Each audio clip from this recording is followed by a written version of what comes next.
Captain Avinash, welcome to the KSN show. 33, you're already a crorepati. Yeah, at 43, you're investing $4,000 as a cap. That's like 3,20,000. You will make 21 crores by the time you're 43. But you're a chief officer for 6 years. You can easily invest about 3,000 a month. So that's about 2,40,000 in today's conversion. You will have 4.2 crores. Wow. So you didn't want to quit shipping at that time? We were in the Gulf of Aden, and the worst part was I was really scared because I had my wife on board. She was sailing with me, and the captain's wife was on board. Okay. And his children were on board, and we were like really worried. Right. But luckily we were fast, we were high, and they attacked the tanker behind us. They boarded the tanker, but we managed to hail the Coast Guard, and they sent a chopper for rescue immediately. What's good, you guys? Welcome back to the KSN show. Today we have a captain who I have sailed personally with, and he's going to explain financial literacy. Along with that, he's going to be sharing experiences from the sea where his ship literally went inside the water and came out. Believe me, it's a story to be heard of. So don't forget to watch the podcast till the end, because a lot of value will be added in the sector of finance as well as merchant navy. So stay tuned, bringing to you Captain Avinash.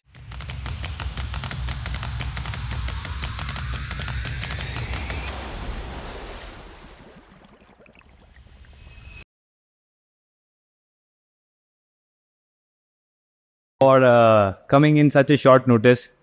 For context, sir is going on a sail, I think tomorrow.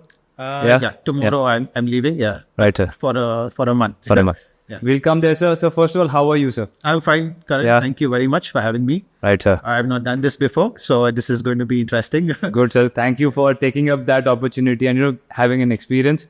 First what I'll do is, sir, let me take you back to the 18-year-old boy who I don't know, wanted to join merchant navy or not, and how he transitioned from that boy till where you are now, sir. So let's go to that era, sir. The 18-year-old Captain Avinash.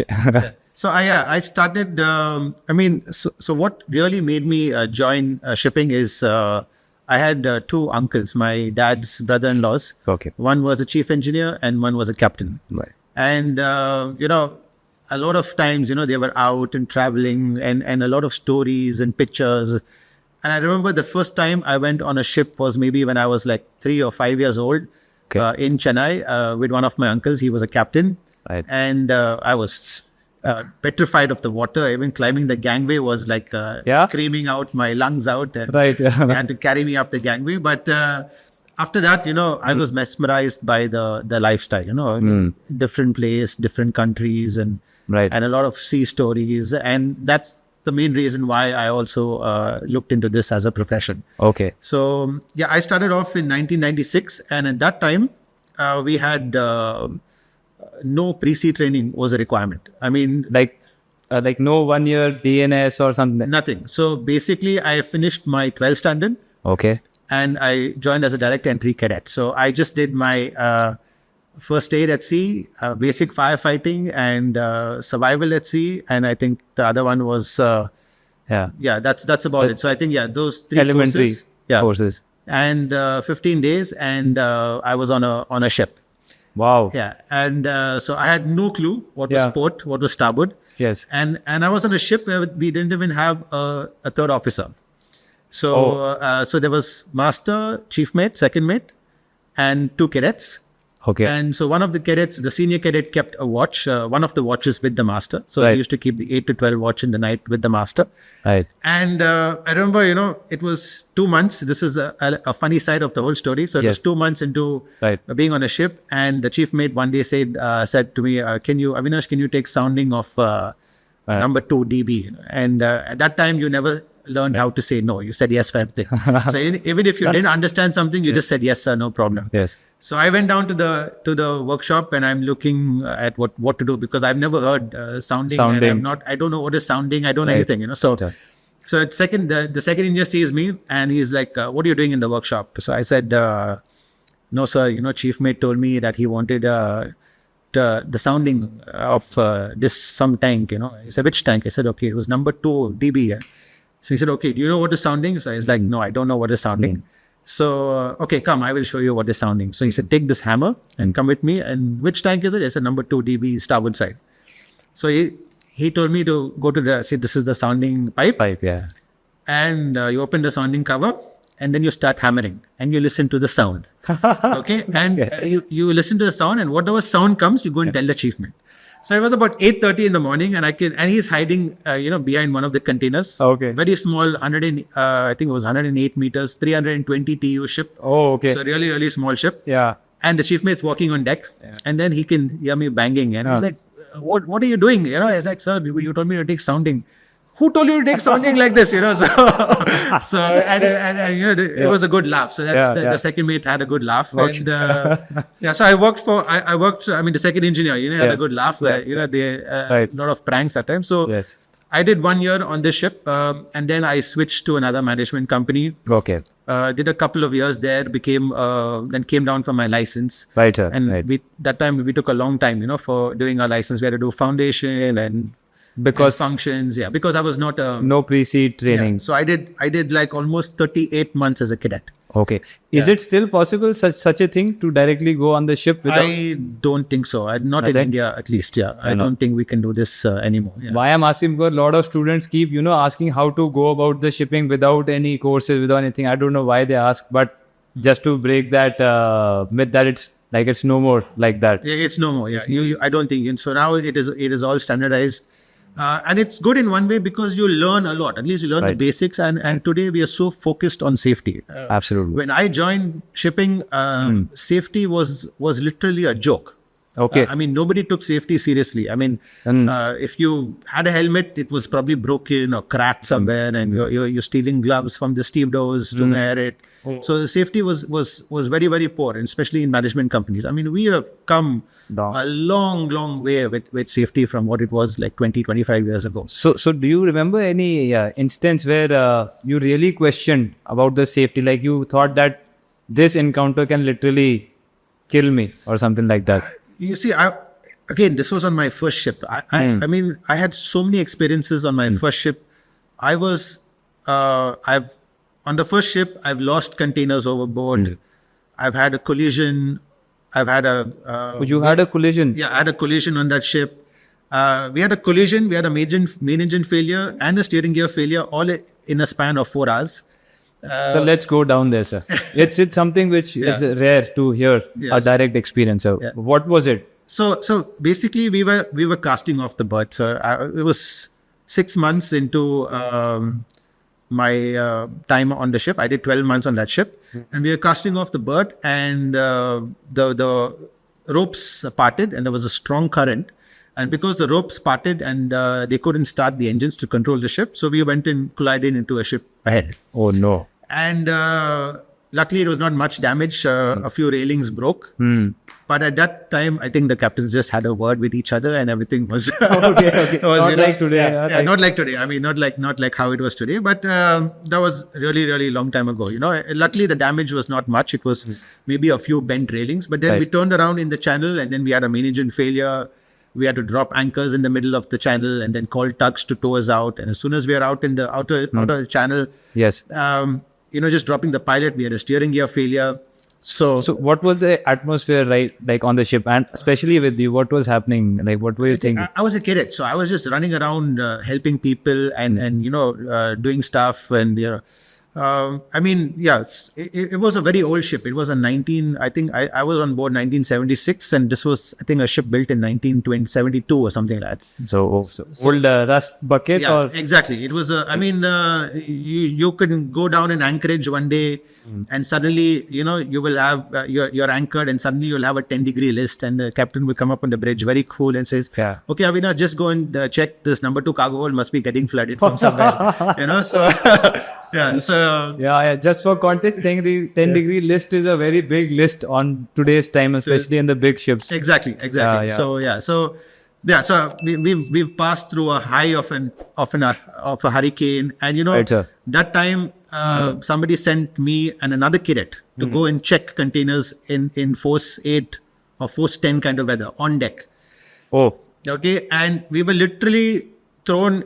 We were with our safety harnesses. Okay. We were literally thrown into the water, and Yes. brought back again on board with another wave. What you mean? You went like you tasted salt water? And Yeah, you, because you're talking of a 108 meter ship, which is like 320 TU. So Yes. and you're in a basically in an eye of a storm, because we lost containers the night. Oh. We lost containers overboard, so we had gone to check, and on those ships we did not have railings on the main deck. Okay. We had something called bulwark. Okay, bulwark. Yeah, it's a term I've heard. Yeah. Yes. So the bulwark you've seen on the forecastle. Yep. So you had it throughout the entire deck. There was no railings on top. So you had entire bulwark and gunwale and everything on the main deck. I mean, these are terms you don't hear now. Yeah.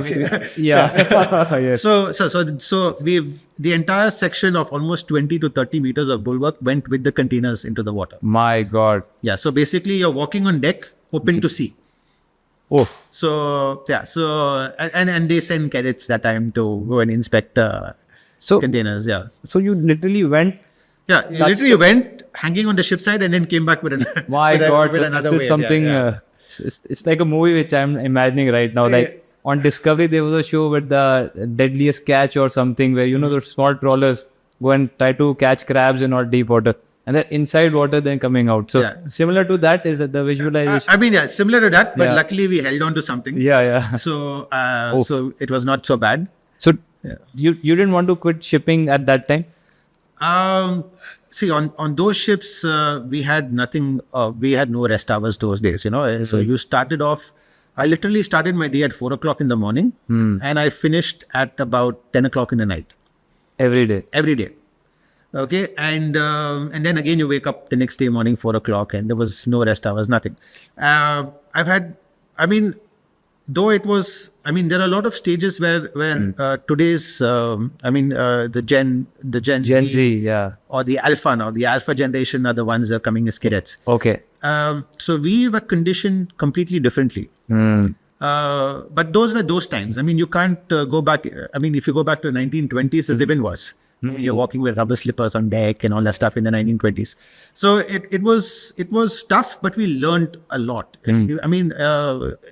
A lot of my knowledge, which I have today, practical knowledge, dealing emergencies, is all from what I learned in those days on the ship. Like a hardship, really. I've had real rescue from enclosed space.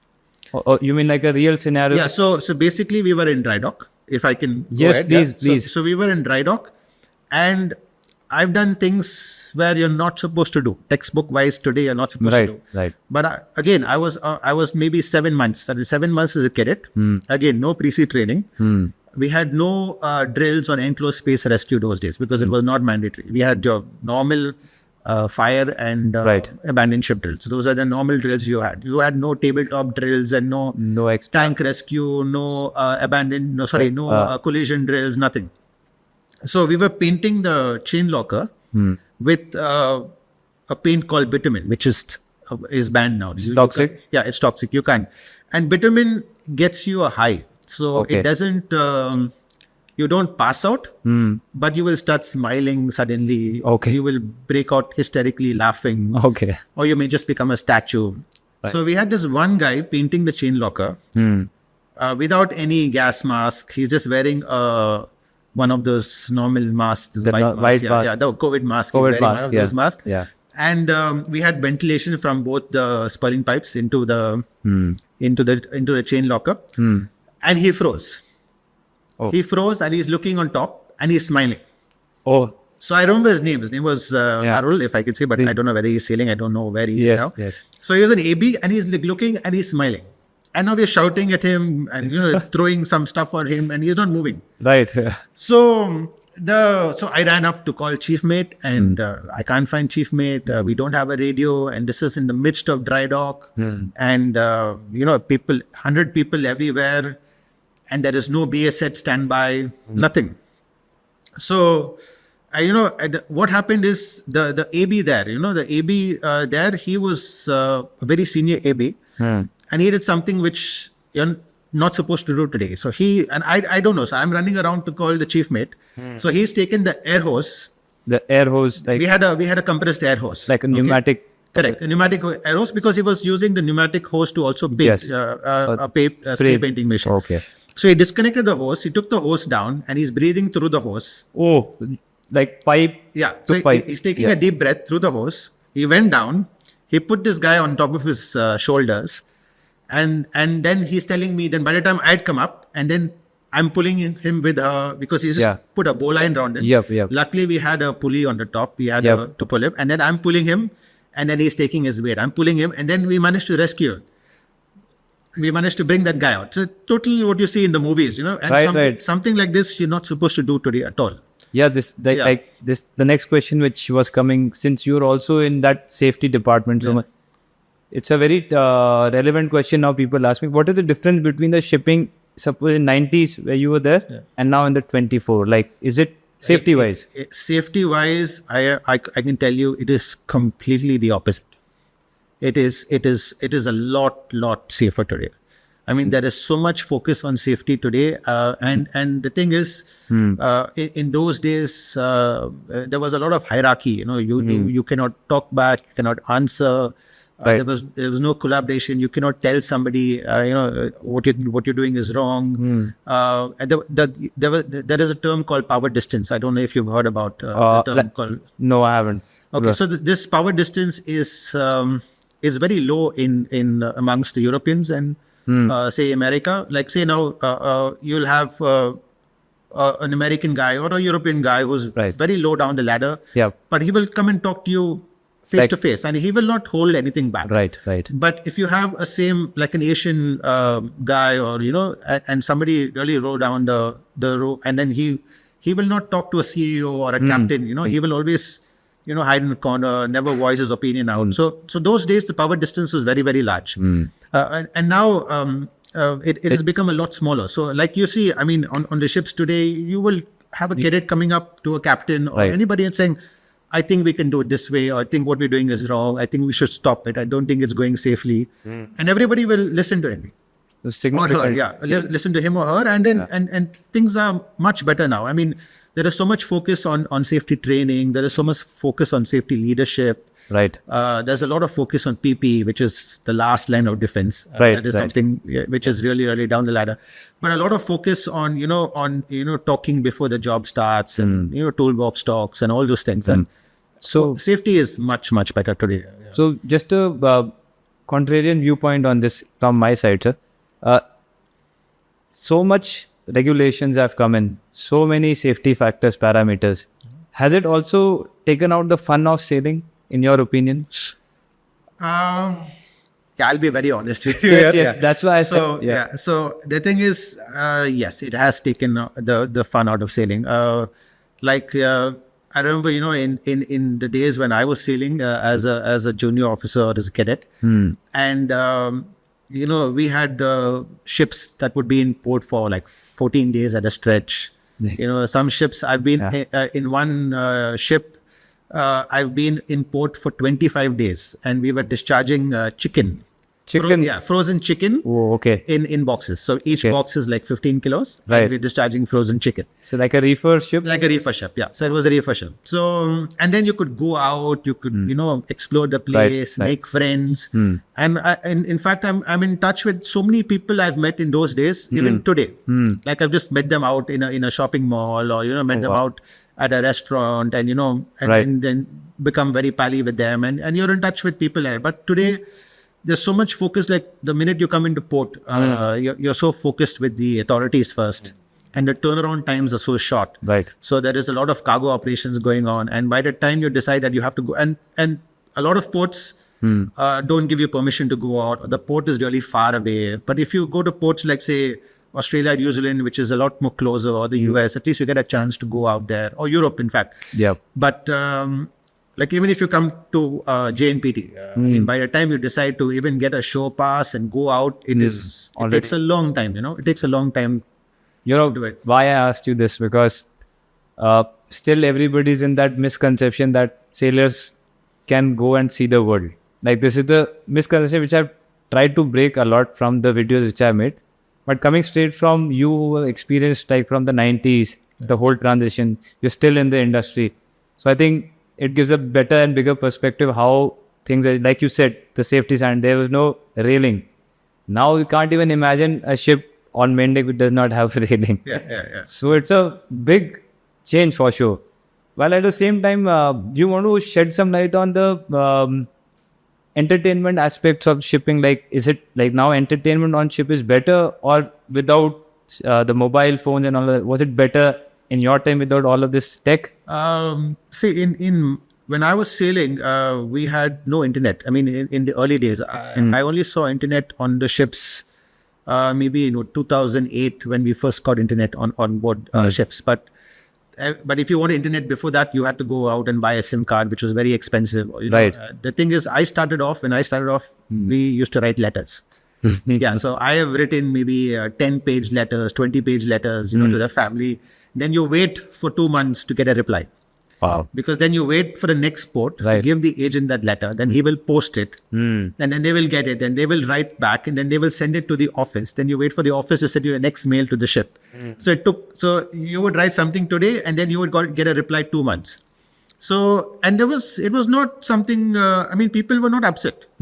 People knew that we have to wait 2 months, and people enjoyed that time on the ships. I mean, there was, every time you come down in the evening, everybody would gather around and you watch a video. Right. And you had the big VHS cassettes, VCR. Yeah, VCR. And then the most irritating part was if somebody watched the movie and did not rewind, then you had to sit there waiting 10 minutes to rewind the whole. Coil it back. Yeah. So we had rewinding machines. Okay. So you just put the cassette in that and it rewinds it, and you keep the cassette ready. And there was a big sign that time, be kind, rewind. So that was posted in all the mess rooms there. Right. And so everybody got together and watched a movie and all that stuff. And there was a lot of bonding happening, a lot of physical interaction. I mean, you would sit down and talk to people. But today, with the dawn of the internet, people have become a lot more a lot more aloof.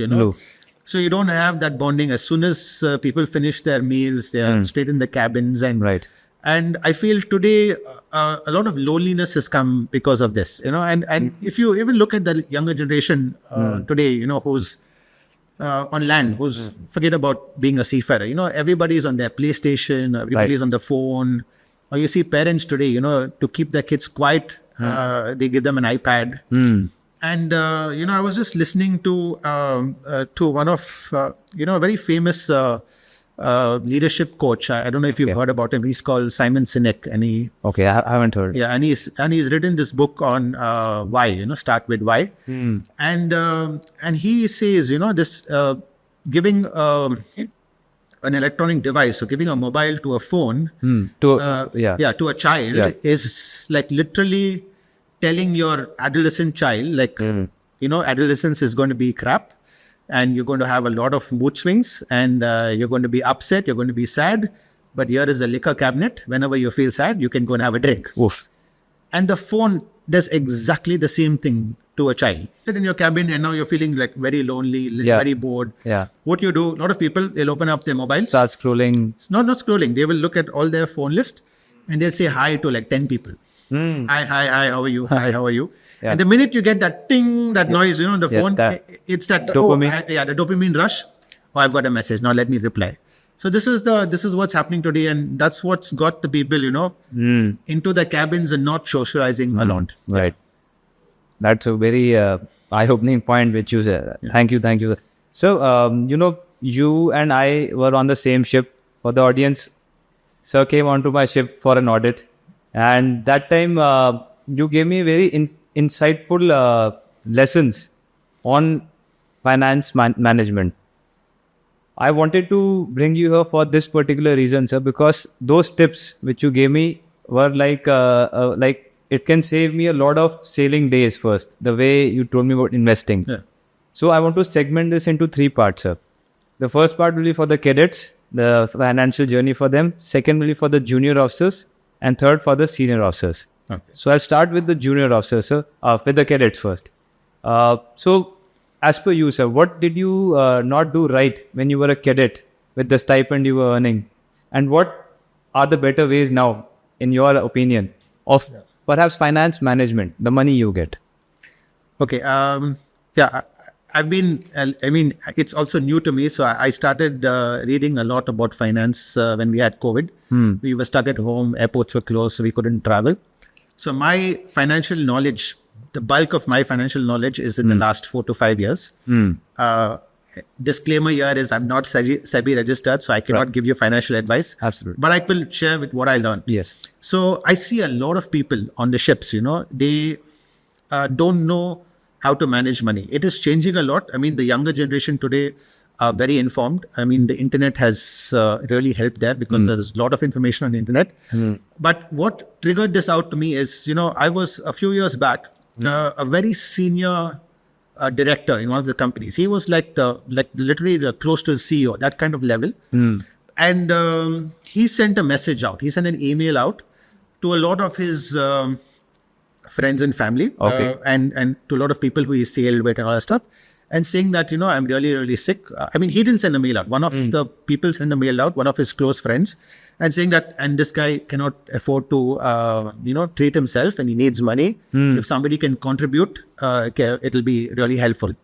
And that got me thinking, saying that when this guy was at such a high level, he's probably drawing a fantastic salary. Why does he need money at this age? And why does he, and that was something like saying, if I cannot take care of myself when I become 50 or 60, nobody is going to help me. Okay. And I have to start planning from a very young age. So that got me thinking, and saying that because I've come from very, very humble backgrounds. And one of the main reasons for also joining Sea is because my father couldn't afford to send me to college when I really need to go. So it's like, I said, okay, I'll come as a cadet. I'll probably get like $50, $100 or $200 as a cadet. And I can still save that money and fund my own education. So I did a little research and I found out a lot of people at Sea don't know, like say for a cadet, and he would start earning maybe let's talk in how much a management company today they make. They make about $200, sometimes $300, $500. Right. And I would say that if you have no responsibilities and you don't have to send that money anywhere, then you start saving something. It can be even $10, $20, $30. The more you save, the better. And I used to follow this funda a little later in life, not when I was a cadet, that I will save first, I will invest first, and then whatever is remaining, I will manage with that. So I think that should be the mentality now. I mean, and don't restrict that for having fun. You have fun in life, you live your life, because nobody knows what is going to happen tomorrow. And the thing is, you first cover the basics. So as a cadet, start. The younger you start, like if you look at the world famous investor Warren Buffett, he started investing at the age of 11. 11. At 11, okay, he started investing at the age of 11. Wow. But he only became a billionaire after he became 65, and he started investing when he was 11 years old. If you read his books and all that stuff, and when you speak to him and somebody spoke to him and said, you started investing at such a young age, and he tells them, I was 11 years too late. Oh. Yeah. So that means if you started at investing as a child, if his parents started investing for him, he would have been much more better. Right. But again, I tell the guys, okay, maybe we can't go back to investing when we are a baby, but at least start investing from the time you're a cadet. And the main thing you have to do is first cover the basics. Okay, the basics I would say is life insurance. Right, sir. Yeah, very important. Very, very important. The second one is medical insurance, and the third one is have an emergency fund. Okay. So what is emergency fund? Yeah. So emergency fund is, say for example, now something happens to you. Okay. What people do is they go and break their savings. They sell their stocks or they sell their mutual funds, and then they take it out. The minute you take out your capital, what happens is that affects your long-term investing. The compounding gets affected. So if you go online and look at the explanation of emergency fund, there are a lot of people tell you that, you can have at least 6 months of your living expenses or 1 year of your living expenses right as an emergency fund. Say, for example, if you need 25,000 to live. You need to save, say, 10 months is 2 lakhs 50. So 1 year is about 3 lakhs. 3 lakhs, yeah. So some people say at least have 1.5 lakhs in an FD or in a savings bank account. Right. Or if you want to keep 1 year, you put that 3 lakhs in a same thing, in a FD or savings bank. So tomorrow, if something happens to you, say that you need to go for a dental checkup, you don't have insurance, or your phone breaks, you suddenly need to change the screen, or you need to buy something, which you've not planned for, you need to replace your phone, then you can go, or suddenly your computer breaks down, or somebody throws your computer, and then you need to buy something. Yes. Then you can go and tap into the emergency fund and keep it. Okay. So I would say, my personal thing is I like to keep 3 years of emergency fund.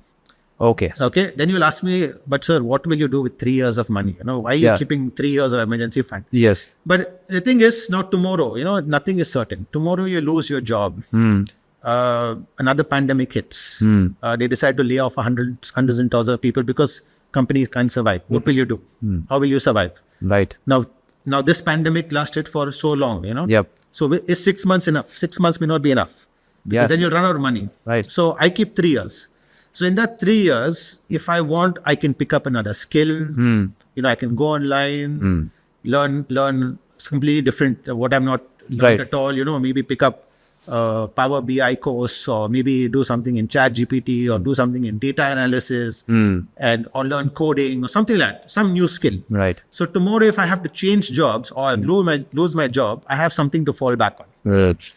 So so like a cadet can save that, if he's a cadet, can save even suppose $50 in a month. Exactly. So now if a cadet starts, I would say I've done a little bit of math. Please, yes. So I've done a little bit of math. Please, sir. And so some people will say, but sir, I'm only earning so little. I don't have money. How do I make the emergency fund? How do I start saving? So I would say you can start with anything. You start with, $100 or with, like let's talk about the shipping field. If a cadet makes $200 a month, I would say at least save $100. Save $100 and maybe put $10 or $20 in your emergency fund. And that emergency fund, because emergency is not going to happen tomorrow. It can, but it may not happen. So you may be putting, and the emergency may happen 10 years. And by that time, you've got enough in your emergency fund. Right. Okay.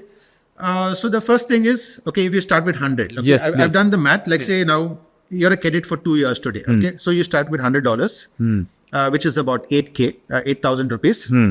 And you just invest it into a very normal mutual fund or an index fund, if people know what an index fund is, which will give you 12%. I'm calculating on a 12% per annum. Right. So in 2 years, if you invest 8,000 rupees every month, that would get you to somewhere close to 2,15,000. Okay. Wow. Then now you become a third officer. Now you'll make more money as a third officer. So now you say you invest, you make a lot more salary as a third officer. So you are capable of investing at least $1,000 every month. So that is about 80K. 80K, yeah. So if you invest that 80K for another 2 years, not touching the capital that you've made as a cadet. Yes. Okay. Now you're not touching this capital at all. So you invest another 80K for 2 years. So that 2,15,000 which you made as a cadet, and now you're investing 80K per month as a third officer for the next 2 years at the same 12% per annum, it becomes 24 lakhs. 24. Yeah. So now at the end of 4 years, you've made 24 lakhs. Okay. Then you become a second officer. And now say you're a second officer for 3 years and you decide to invest more. So say from $1,000, you make it $1,500, which is maybe 1,20,000 a month. Okay. And say now you invest the same 1,20,000, and this is all at the 12% interest. And this is how compounding takes place. You will not see compounding making magic in 1 year, 2 years, 5 years. Compounding makes magic from 10 years, 20 years, 30 years. Right. You'll be amazed. And what happens is now you're a second officer. You said, okay, I will invest $1,500 a month. So that is about 1,20,000 per month. Yeah. You invest that for 3 years. So your corpus now from 24 lakhs has become 86 lakhs. Wow. Okay. So now 2 years cadet. Yeah. 2 years Third officer. 3 years second officer. So that's about 7 years. So from 7 years from you started, you made 86 lakhs as your savings. Okay. Now you say, okay, fine. I will become chief officer. Okay. Now I say, okay, you're not getting promotion, something goes wrong, but you're a chief officer for 6 years. You can easily invest about 3,000 a month, which is less, which is still less. So that's about 2,40,000 in today's conversion. So for 6 years, if you start investing at the same 12%, 2,40,000 a month. Now, at the end of 6 years, so now we've done 7 years first. 7 plus 6. 6, so 13 years, you will have 4.2 crores. Wow. So 19-year-old, we start suppose 20-year. 20-year-old. So 27 plus 6. 6, 33. 33, you're already a crore. But Yeah, you're already, by 33, you're already 4.2 crores. Okay, fine. You don't want to sit at home or you want to become a captain. Okay, and you say now at 33, you'll work for another 10 years as captain. Okay, so 43. Yeah. Okay? At 43, 10 years, you're investing $4,000 as a captain. Okay, say $4,000 every month. That's like 3,20,000. That's like 3,20,000 exactly. And the same 12%. And Okay, yeah. which is very, very nominal. Okay, 12% is, some people make 12% in the stock market in a day, but then, okay, that's luck. That's a different thing. Right. You will make 21 crores by the time you're 43. But Okay, and this is 12%. Yeah. The minute you increase this to 14 or 16, yeah. it goes like say, even if you increase this to by like say by say 15%, you're talking of 40 crores at the age of 33. Oh. Okay, at 43. At 43, yeah. So basically, now at 43, Yeah. you have reached something called FIRE. You know FIRE. So FIRE is a term, what they call is financially independent, and you can retire early. Okay. Okay, so that's the term today FIRE. in amongst the Yeah. Alpha and Gen Z generation. Okay, there are a lot of FOMO and FIRE, and Yeah, fear yeah. of missing out and all this stuff. Okay. So now you've saved so much money. So now people talk about SIPs, every month putting this. So what I was talking is an SIP of the amounts I'm giving you Yes. for at 12% per annum. Right. So say, and this is now, you're not touching your corpus. So basically in all this investing, you did not buy a house, nothing. Okay, or if you bought a house, it was something else, not touching this money at all. So at 43 years old, if you had, say it took 3 years to give your exams in between, so 46. Yep. So at 46, you made that 21 crores. If you invest, you have something called if you had changed that to 15%, Yeah. Yeah. that would be almost, I would tell you, it's, that would be almost close to 35. 35 Yeah, it's CR. almost 30 to 35 CR in that range. At 15% At 15%. instead of 12. Exactly. And now if you take that 20 crores, okay, and put it into something called a SWP. Have you heard about an SWP? I think systematic Withdrawal plan. So now you want to pay yourself back because now you've said, bus ho gaya. retire. I want to relax. I may not retire. I may do something else. It gives me the flexibility to do. I don't have to work 9 to 5. I can make 2 hours a day and do something which I like, and that's enough. Well, I can get some pocket change and pocket money to survive. If you invest at 20 crores at 14% per month, per year, per annum. Just, you mean take out the 20 Take it crores? out, put it into a systematic withdrawal plan. So you can, again, before you do all this, please contact a registered SEBI advisor, Yeah. a registered financial advisor, and they will guide you all through, because it's the financial world is not easy. There is a lot of things to learn, and there is taxes and all that stuff. Right. So if you invest at 20 crore at 14% per annum, okay, so a systematic withdrawal plan that gives you 14% per annum, and say inflation is 5%. I mean, I've taken a very low inflation. Inflation is much higher. Right. You can pay yourself 14 lakhs per month. 1/4 Yeah, for like leisure. 14 lakhs per month till you're 46. At 46, you decide, Yes, "Bas ho retiring. gaya, I want to retire. I take my 20 crores and put it in the As the- systematic withdrawal plan." You can pay yourself 14 lakhs per month for the next 34 years. My God. So till you're 80. I'm assuming you're going to live till you're 80. 80. 14 lakhs every month. Every month. And the best part, Yes. at 80, Yes. you will have 100 crores left. 100 crores left. Because of compounding. Yeah. I mean, this is. I remembering the ship days when you told me about this, and I was like, this is exactly why I wanted you to. Yeah. So this is the power of compounding. So the sooner you start, the much better. That's why it is advisable for the cadets. You cannot start at $100. You cannot start at 8,000. Start with something, and go online, learn about the markets, learn about mutual funds, learn about debt funds, learn about FDs. Right. Again, but just keeping your money in an FD or in the bank, which I did. I personally kept all my money in an FD for the first 40 years of my life. First 40? Yeah, 40. I only started investing when I turned like 40, 42. Oh. Yeah, so I was so late. So if I had started off when I was a cadet, I would have probably retired by now. But that's like eye-opening numbers. And you can't even imagine 30 crores. Forget 100 crores. Exactly. So that is the power of investing. That is the power of compounding.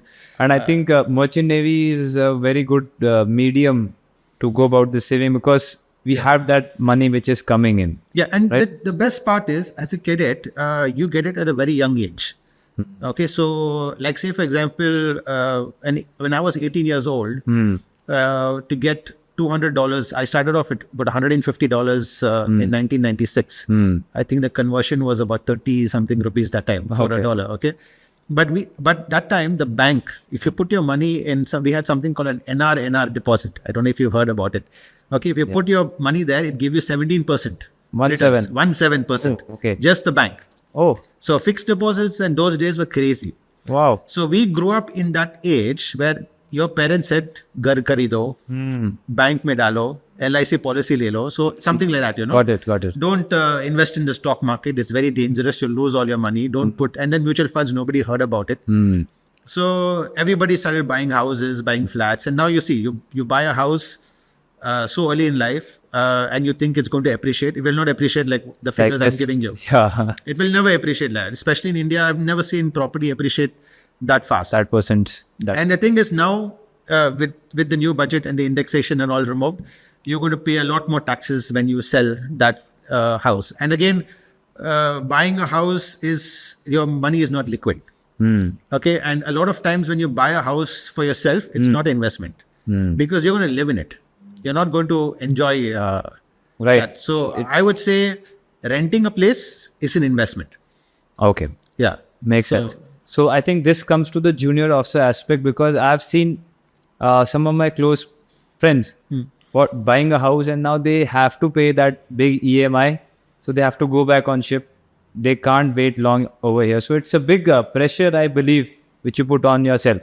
If you really need it, then yes, you need a house. But those who don't need it that much, so you're suggesting renting is a better way to approach it, right? Exactly. Right. So the thing is also, you must realize, see, now, the figures I've given you, 8,000 rupees as a cadet. Yeah. Then I said 80,000 as a third mate, 1,20,000 as a second mate, 2,40,000 as a chief mate, 3,20,000 as a master. Now you decide, okay, I want to buy a house in between. Like say second mate ho gaya, I want to buy a house now, because that's the time when everybody buys a house. And now what happens is you decide, okay, and you don't get anything cheap now. Right. If you buy a house for 1 crore, your EMI will be at least 60 to 70,000 minimum a month. Yeah. So that 60, if you want to invest now 2,40,000 a month, and you're going to take that 1,60,000 that 60,000 or 80,000 from your that 2,40,000, you will not reach this 20 crores.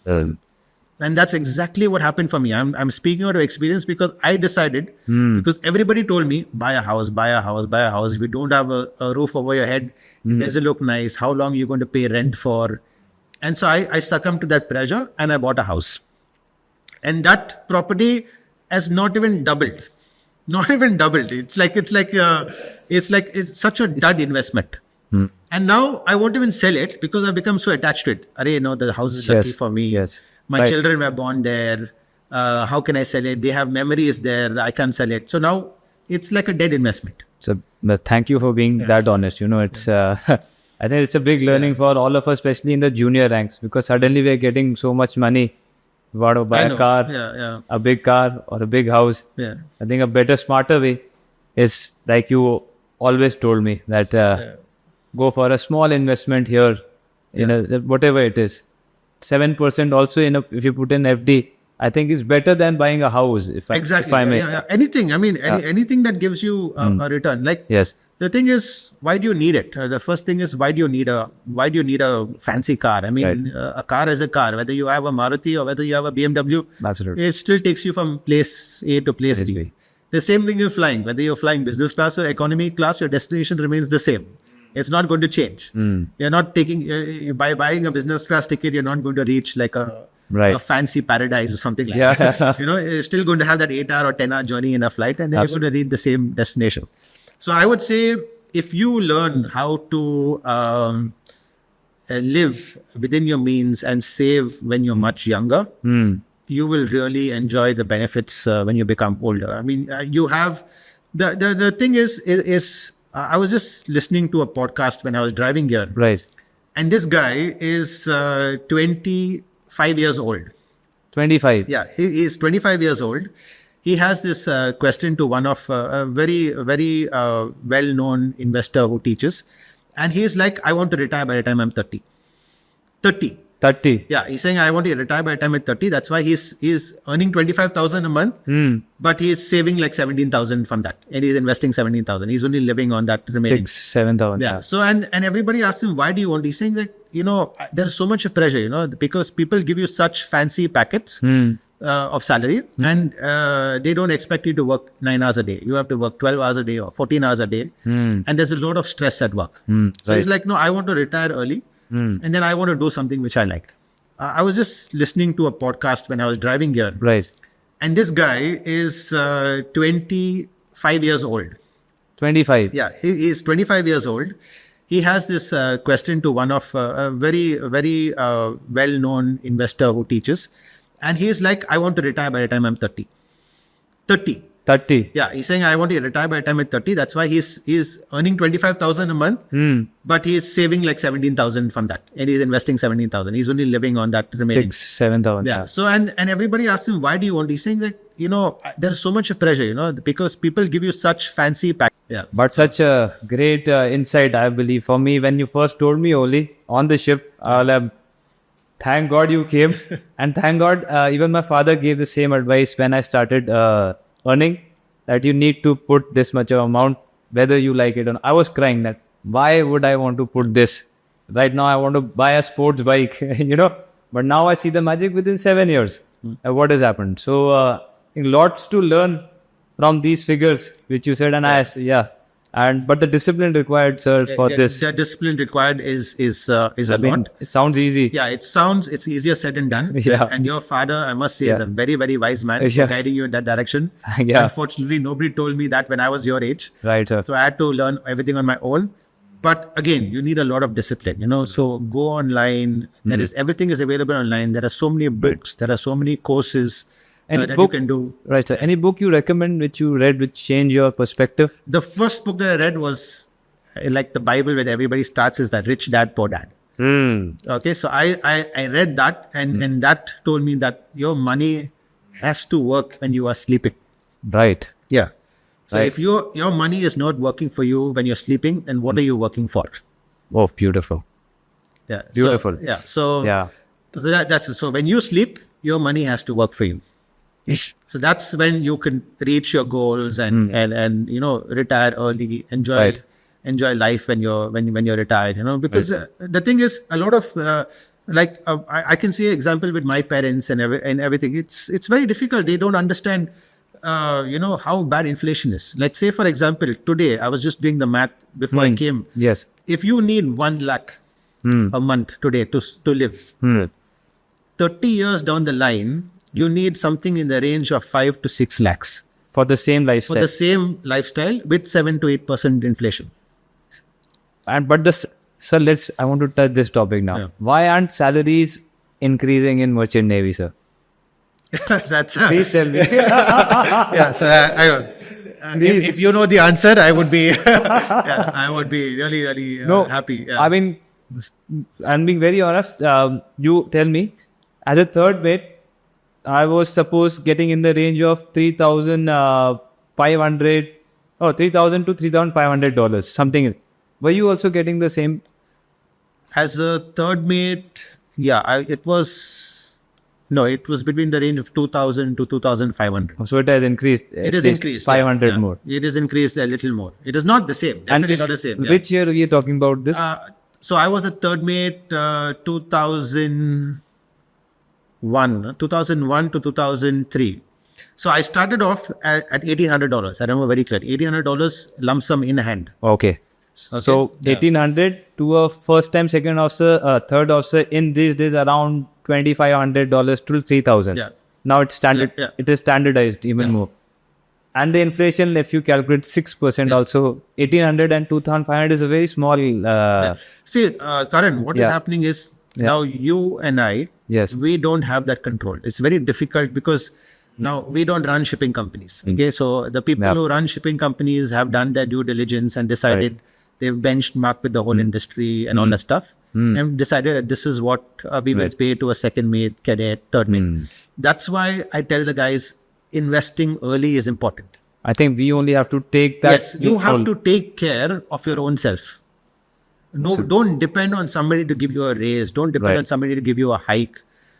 I told you, you start saving now as a cadet. By that time, you're 40, 43. You're a crorepati. And then you dictate the terms. You don't like sailing that time, or you don't like your job, or you're sitting behind a desk and you're pushing buttons the whole day. You decide what you want to do. The game, the ball is in your court. I said 20 crores, 14 lakhs a month. And even, today's 1 lakh will be about 3.5 something that time. So you are sitting now on 14 lakhs a month. Right. How much you're going to spend?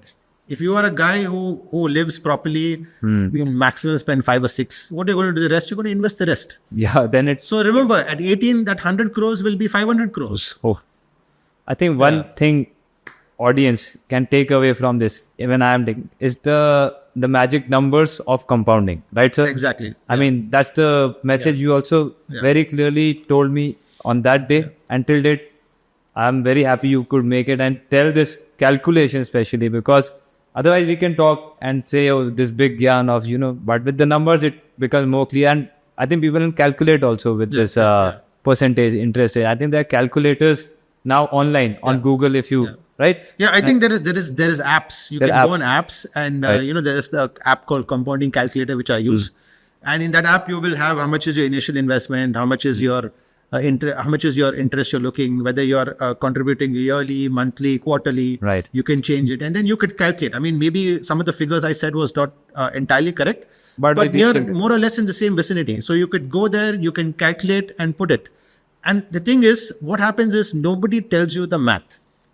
The minute you do the math, everybody tells you, "Arey stock market mein dalo, you'll multiply your money. Idhar dalo," but nobody tells you what will happen, how you can multiply, how it is safe. Right. A lot of people, like if you talk to all the ladies, especially like if I talk to my mom, buy gold, Yeah. Okay, that's one thing. Buy gold, you have to buy gold. Right. Now, another thing, people are, this misconception, now you'll buy gold. Okay? And a lot of people end up buying physical gold.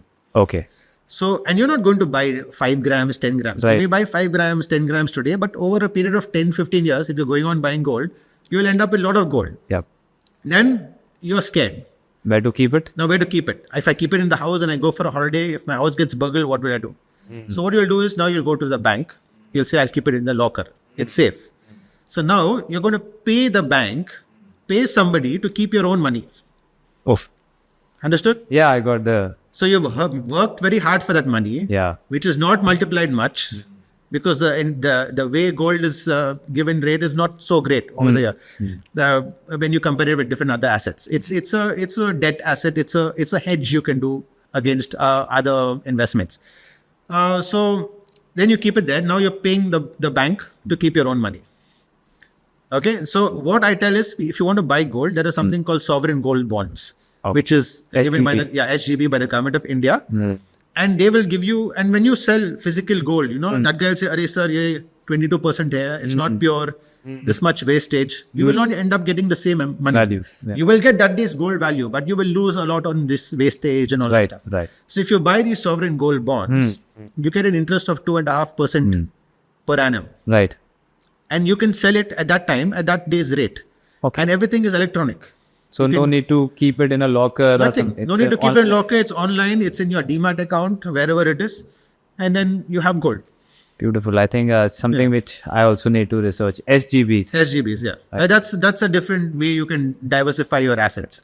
So that like the old saying goes, don't put all your eggs in the same basket. Right. So investment also is something the same. Yeah. Right. So let's come back to your journey now. So how was it when you first took the command of your vessel, of the first vessel, sir? Well, how was the feeling then? Oh, that was yeah. So it was a brilliant feeling. I was telling you. I mean, I had a wonderful time on my first ship. I had a fantastic crew to sail with, and it was so good, and that because you're again you're the leader.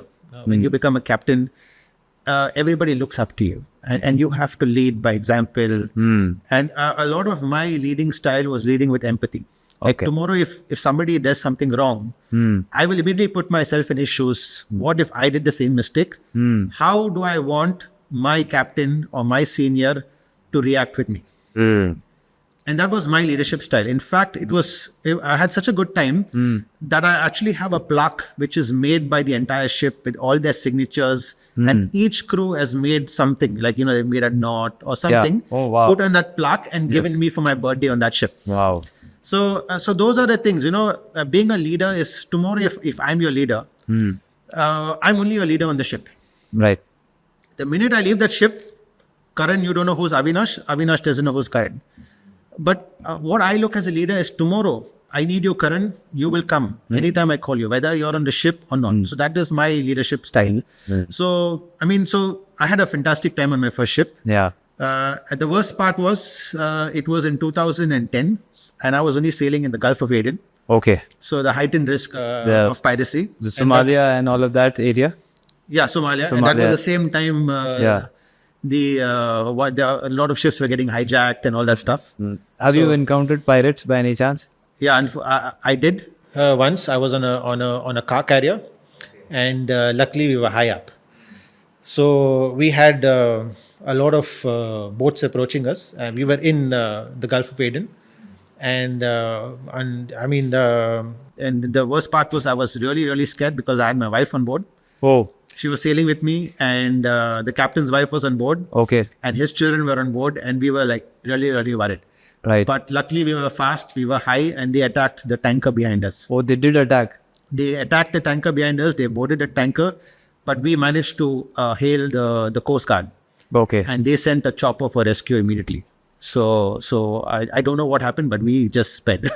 Yeah, we just left that place and left as fast as possible. Yeah. Yeah, no, because you know why most of people, when they think of merchant navy, what comes is storms, pirates and all of that. But it is still, people still go through it. It is still there, but what are your views on now, how the security has been? Has it lessened like this piracy and all? I was seeing a video on this piracy sometime back, and there's this one British reporter or some reporter who had gone into Somalia, and he was asking these guys, why are you doing this and why are you this thing? And the only thing the response he got, which struck me, is, we need food. We are just hungry. Oof. We don't want money. We are hungry. That's all they said. So you cannot control that. Now, you will have economic imbalances everywhere. You will have wars which are currently already going on, and you cannot control that. Right. And piracy is one of the oldest professions in the world. Okay, it's been there from for a very, very long time. Right. So you can't control. Every company I know are doing their best. There is a lot of focus on security on ships, and I see a lot of companies doing a lot. In fact, now you see the Red Sea is completely closed. Yeah. All the companies are diverting their vessels down the Cape of Good Hope, which is more bunkers, longer time sailing, more money spent, but it's all for the safety of the crew. So, from that leadership position on a ship, why did you choose to transition into the shore? So the thing is, I was making an impact on one ship. Okay. Okay. So I wanted to make a larger impact. It's like, I did this one ship, then you came back to the same ship. So more or less you're sailing with the same people. Right. A lot of times people change, but one or two will still remain the same. So I said, I like meeting people. I like sharing experiences, and I'm a constant learner. And one thing I would recommend to all the young listeners out there, all the young people out there, is never ever stop learning. Okay, because that's the only thing that will keep you occupied, active, get you new way of thinking, and probably land you better jobs in the future. Right. But never stop learning. And when you speak to other people, you learn a lot. So that's why I decided, okay, let me go, because then I can go on 1 or 2 ships every month. Make a difference there, teach a lot about, we did a lot of training on drills, on security, on safety, on leadership also. And, and a lot of people, even, I met a guy who had done an audit with me almost 7-8 years ago. And he still comes back and he has this particular, I like this 30 minutes you spent with me. And this is what you said. I don't even remember. It is still stuck with me. Sir, like me. Yeah. So that's a quality you have. Yes, definitely. Yeah. Thank you very much. Absolutely. So I like to make that impact, So a lot of things, a lot of people told me when I was sailing with them as captain, we like the way you lead. We like the way how you behave as a captain. We never felt, that we were away from home. Right, sir. We always felt that, we had somebody watching our back. And my leadership style, I say leadership is something nobody is taught. I mean, nobody teaches you to become a captain. Right. I mean, you will do courses and you will do the basic, what the DG has said and all that stuff. But nobody teaches you how to manage people, how to lead, how to handle emergencies, what happens when people are down, when really down and all that stuff. Right. And for me, again, constant learning online and all that stuff. Being a leader, or being a captain, just being a leader is exactly like being a parent. Oh, so beautifully put, sir. Yeah. So that is what, I mean, tomorrow, if your son or daughter is not performing, is throwing a tantrum, failed in school, are you going to walk up to your child and say, sorry, Karan, say for example, you're my child, Karan, you're not doing well. I'm putting you up for adoption tomorrow. Yes. You're never going to do that. Yeah. I understood the point. Yeah. So you're never going to do that. You're going to sit down, you're going to talk, you're going to mentor, you're going to teach them, you're going to find out what their problem was. And that's exactly what I used to do. I've had guys doing really, really bad things on the ship. Okay. Like, even, and I've seen this from some captains I've sailed with. Okay. And they sat with them, explained to them, taught them, mentored them, coached them, told them what can go wrong, how this can affect your life. And I told them, the minute you lose your job, or you're unsafe, you have so many people relying on you. Right. Okay. So like I had this one picture I saw on the internet, and this is like safety. And this guy had a very, very fast car. He's driving a very, very fast car. And that car can go up to like even 250, 300 miles per hour, something like that. And on his speedometer, he had 10, 20, 30, 40, 50, 60, 70, 80.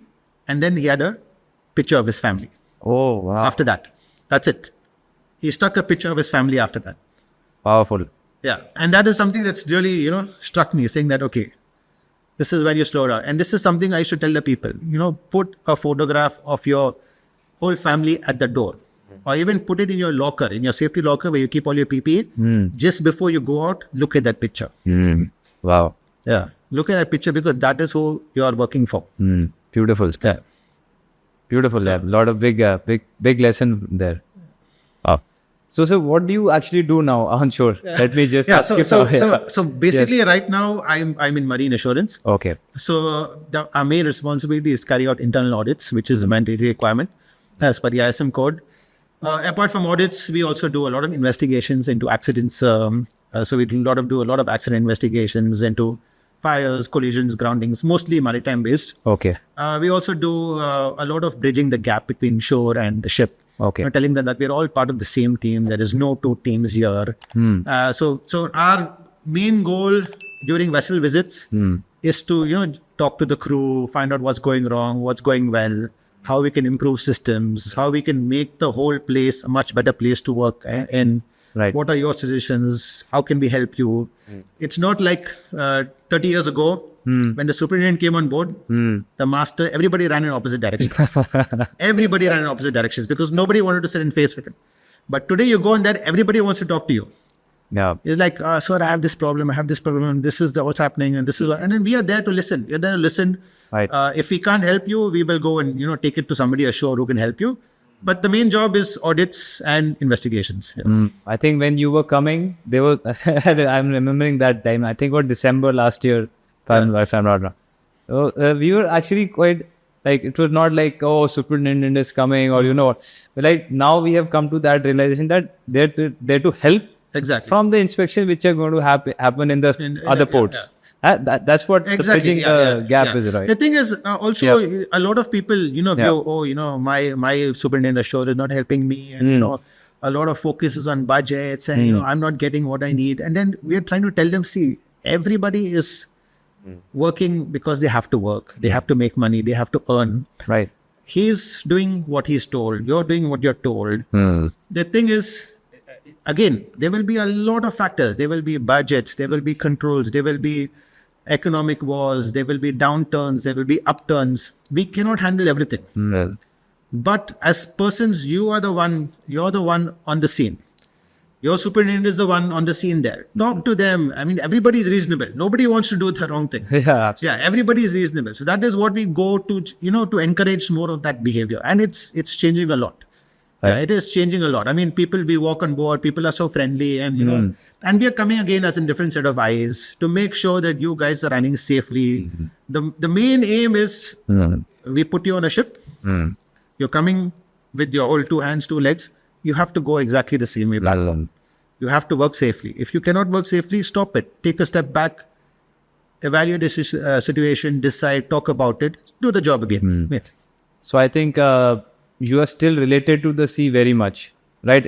I think you like that. I like that. Yeah, right? I like that connect because you still have the best of both worlds. You have the best of the sea, and you have that shore experience in the background, and you keep going back and forth. Yeah. Because what I spoke to a few of our guests, they totally transitioned. Yes, they still talk about missing the sea, but I think your kind of job is a very unique job. I think there are not many jobs like this where you keep visiting ships every time and sail on them. Every company generally has a marine assurance team who does audits. Okay. But a lot of some companies, a lot of the audits, they do it in port where you don't get time. Okay. But we specify that we want to sail with the vessel, so we get more time, and we can do the inspection and audit and the visit much more thoroughly, and get that feel, because the minute I can come in port, like unfortunately your ship I did in port.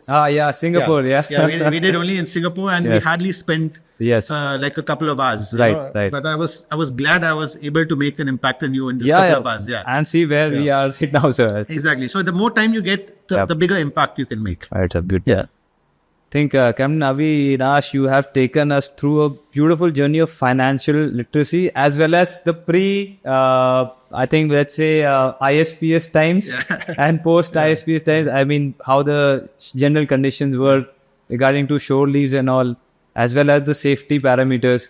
Any message you have for the youth, perhaps who are watching? Like most of the aspirants are watching these podcasts.